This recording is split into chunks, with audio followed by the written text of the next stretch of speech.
मुजफ्फरनगर नगर के रुड़की रोड स्थित करीम परिसर में संयुक्त पत्रकार महासभा के कार्यालय पर देश के जाने माने वरिष्ठ पत्रकार एवं दैनिक अमन के सिपाही के मुख्य संपादक मुशर्रफ सिद्दीकी का 50वां जन्म दिवस बड़े धूमधाम के साथ मनाया गया।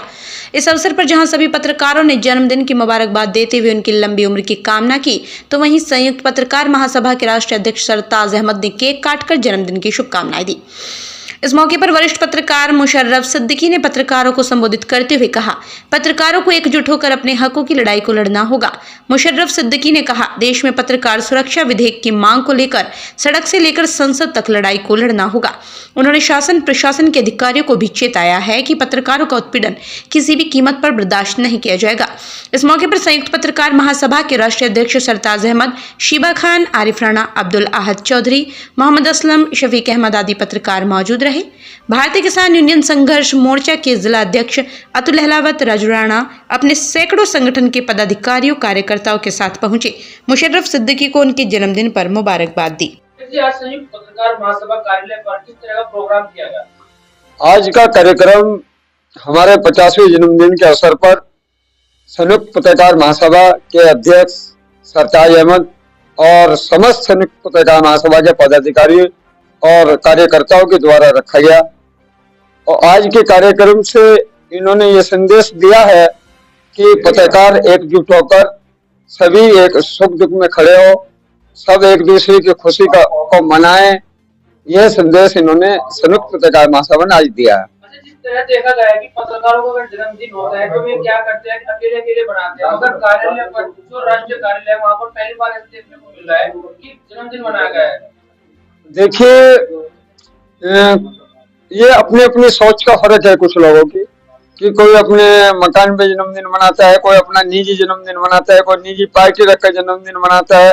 लेकिन संयुक्त पत्रकार महासभा ने एक अच्छी पहल की है कि सामूहिक रूप से अपने पदाधिकारी का नाम मना करके किसी वरिष्ठ पत्रकार का जन्मदिन मनाया है, तो उससे एक अच्छा संदेश जाएगा पत्रकारों को।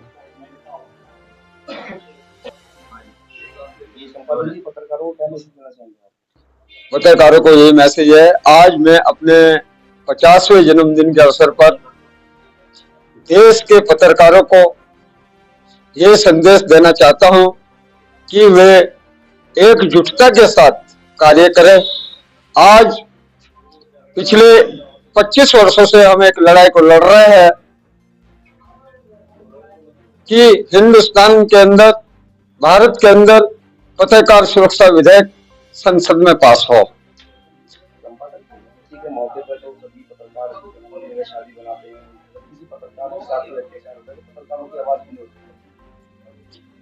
देखिए, पत्रकारों पे जब जब अत्याचार हुआ है, तब तब पत्रकारों के हकों की आवाज को पत्रकार के कुछ संगठनों ने भी, कुछ पत्रकार साथियों ने भी और हम लोगों ने भी उठाने का काम किया है। और अभी जो मैं बता रहा हूं कि हमारी एक लड़ाई पिछले 25 वर्षों से सरकार से और हमारे बीच चल रही है कि हिंदुस्तान में पत्रकार सुरक्षा विधेयक आए, ताकि यहाँ के पत्रकारों को हर तरह की सुरक्षा मुहैया हो सके। जो पत्रकार दिन रात मेहनत करके कर्फ्यू जैसी स्थिति में अपनी जान जोखिम में डालकर भी कार्य करते हैं, उनको सुरक्षा प्रदान की जाए। पत्रकार सुरक्षा विधेयक में जो अधिकारी, जो नौकरशाह, जो अफसरशाह और जो राजनीतिक लोग या माफिया लोग पत्रकारों का, किसी भी पत्रकार का उत्पीड़न करता है, तो उस कानून में उन सब के लिए भी एक नियम लागू हो, जिसके लिए हमने प्रयास किया। और प्रयास करने के बाद महाराष्ट्र में और छत्तीसगढ़ सरकार ने पत्रकार सुरक्षा विधेयक को हमारे प्रस्ताव पर लागू किया। झारखंड में अधर में लटका हुआ है, ये प्रस्ताव सदन में रखा जा चुका है। और अब हमारी मांग है भारत सरकार से कि वे पूरे हिंदुस्तान में पत्रकार सुरक्षा विधेयक लागू करे, अन्यथा सड़क से लेकर संसद तक देश के पत्रकारों की हर लड़ाई को हम लड़ेंगे। सोशल मीडिया पे जो भी वीडियो वायरल हुई है मेरे संज्ञान में नहीं है। रही बात किसी भी पत्रकार का उत्पीड़न किसी भी कीमत पर बर्दाश्त नहीं किया जाएगा। अगर कहीं का भी कोई भी मामला होगा हम उसको पूरे बुलंदी के साथ उठाएंगे। पिछले दिनों झारखंड में 5 पत्रकारों की हत्या की गई थी, जिसको हमारे प्रयास से वहां के लोगों को मुआवजा भी मिला और उन 5 के को इंसाफ भी मिला। और अब हम इसके साथ ही अंतर्राष्ट्रीय स्तर पर भी एक बात कहना चाहते हैं पत्रकारों को कि फिलिस्तीन और इजराइल में और अन्य देशों में युद्ध के दौरान हमारे हजारों पत्रकार साथी कवरेज करते हुए शहीद हुए हैं।